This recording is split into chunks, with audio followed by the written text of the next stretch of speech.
insieme la giornata di domani 5 novembre. Il Sole è Scorpione, segno dove entrerà anche la Luna alle ore 10 circa. Mercurio già da ieri è in Sagittario al sestile di Saturno. I nati di domani saranno simpatici, dinamici e pieni di vita. Veniamo ai segni. Ariete. Mercurio vivacizza il vostro lavoro, rendendovi acuti nei giudizi e pieni di entusiasmo. Toro. Un piccolo nodo si sta sciogliendo, avete agito con le dovute cautele ed ora aspettate. Gemelli.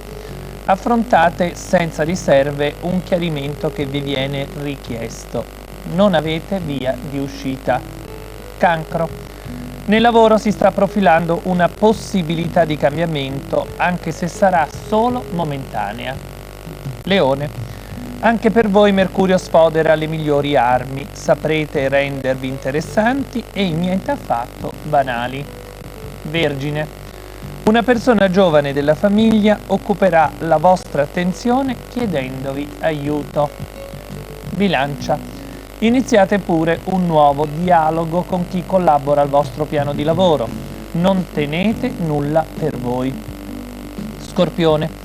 Anche la Luna, ora nel vostro segno, vi stimola a trovare altre vie di uscita alla situazione attuale.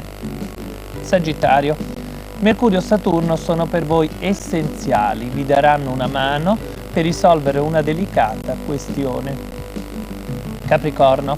Disponete tutto in modo che non dobbiate rimproverarvi nulla, tralasciando ogni fretta. Acquario.